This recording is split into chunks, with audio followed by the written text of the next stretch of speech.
మా అమ్మ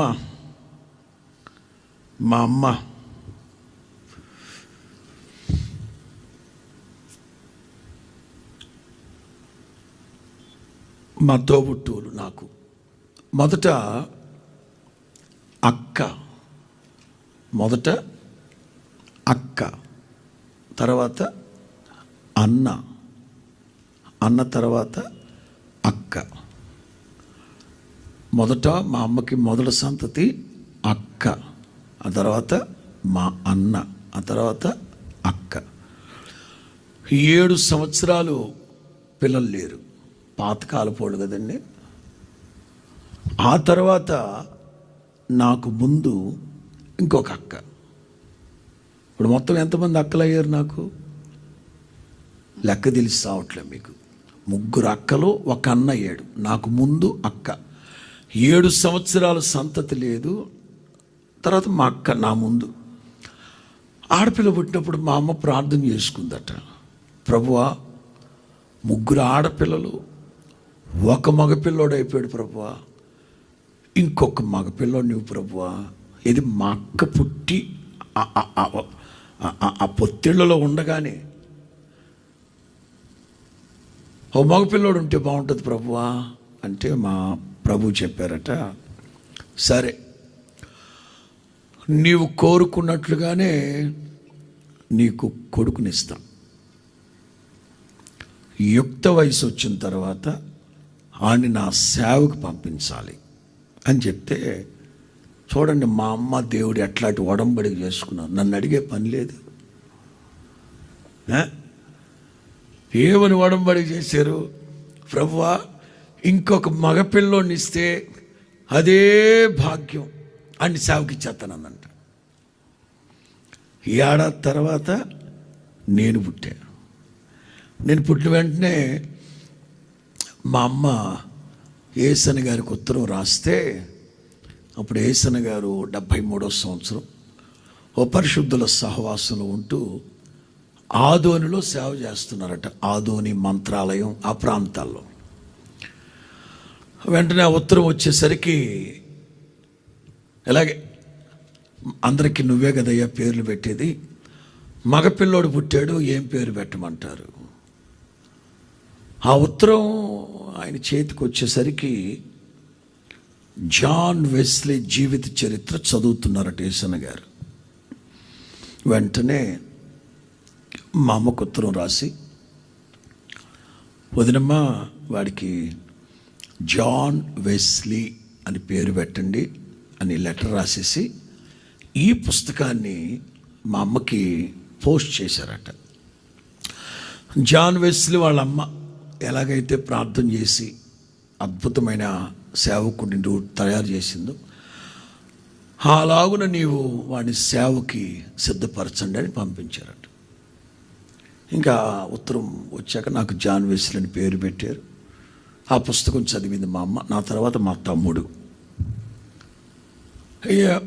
పెద్దోళ్ళకి మా ముగ్గురికి తేడా గనక మా అమ్మ మా ముగ్గురిని పడుకోబెట్టి ప్రతిరోజు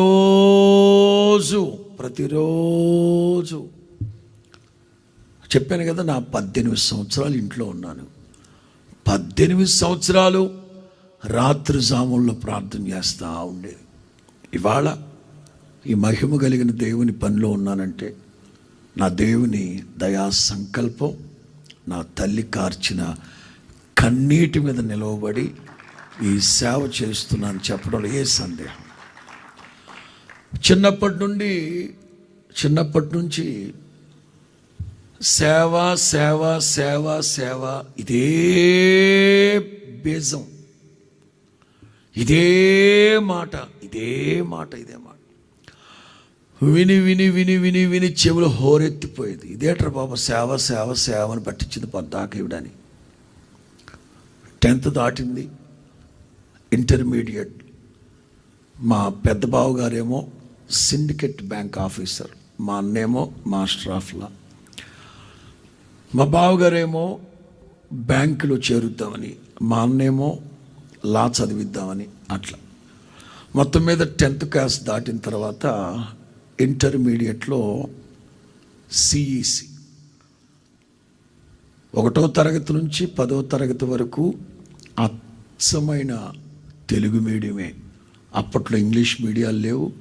అర కేజీ, పావు కేజీ, నర్సరీ, బొర్సరీ ఇట్లాంటివి ఏమీ లేవు. అచ్చమైన తెలుగు మీడియమే.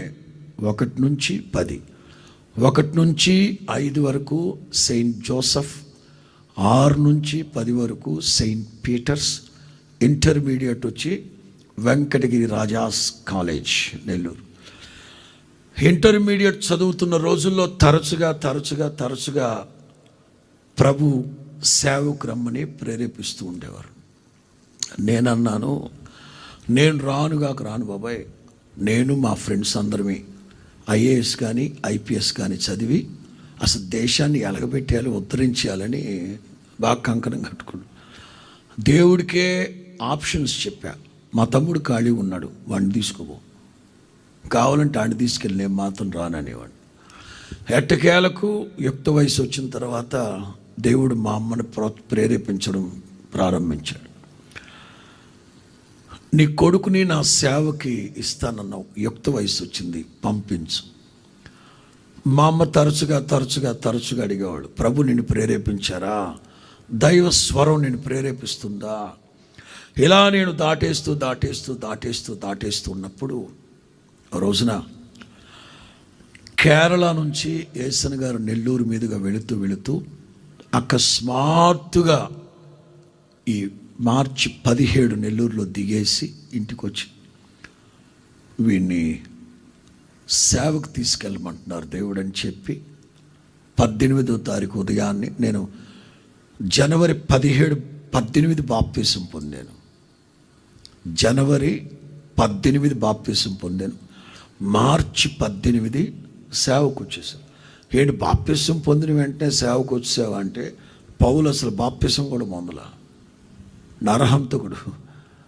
సేవకు వచ్చాక బాప్తీసం పొందాడు ఆ మహానుభావుడు. అందుకే చెప్పాను, కొంచెం సిమిలర్గా పోల్చి చెప్తున్నాడు. నాటి నుంచి నేటి వరకు ఈ సత్య మార్గంలో నా ప్రభువు నడిపించి ఎన్నో మార్గాలు, తెలిసిందల్లా ఒకటే, శ్రమపడ్డం, ప్రయాసపడ్డం, దేవుణ్ణి సంతోషపెట్టడం, నా తండ్రిని సంతోషపెట్టడం, ఇది తప్ప ఇంకొక ఆలోచన లేకుండా నేటి వరకు నడిపించబడుతూ వచ్చాము. యేసు రక్తమే జయం. ఇప్పుడే పెట్టారు ప్రకాశన్న. మోహన్ లాజరస్ గారు కూడా రక్షణ పొందిన రోజటి ఇవాళ 18వ తారీఖు మార్చి 1972. మోహన్ లాజరస్ గారు ఇవాళ బాప్తిసం పొంది రక్షింపబడి ప్రభువుని సొంత రక్షకునిగా అంగీకరించిన రోజట 72వ సంవత్సరం మార్చి 18. ఇవన్నీ కొంచెం కలిసి వచ్చినట్టున్న దేవునికి మహిమ కలుగును గాక. ఇక సేవలోకి వచ్చిన తర్వాత ఎవరు నమ్మినా నమ్మకపోయినా, ఎవరు నా ప్రక్కన నిలిచినా లేకపోయినా, నా ప్రభు నా ప్రక్కన నిలిచి నేటి వరకు ఈ మహిమ కలిగిన పరిచర్యలో నన్ను స్థిరపరిచాడు. మరింతగా మిక్కటమైన దైవ ప్రేమ కలిగి, వినయము విధేయత కలిగి, పవిత్రత పరిశుద్ధతను కాపాడుకుంటూ ఆఖరి శ్వాస పోయేంత వరకు ఈ పరిచర్యలోనే పానార్పణముగా పోయబడాలని నా కోసం ప్రార్థించండి. నేను కూడా ప్రభుత్వ నూతన తీర్మానాలతో ముందుకి కొనసాగడానికి ప్రభు నా కృపను గ్రహించును గాక.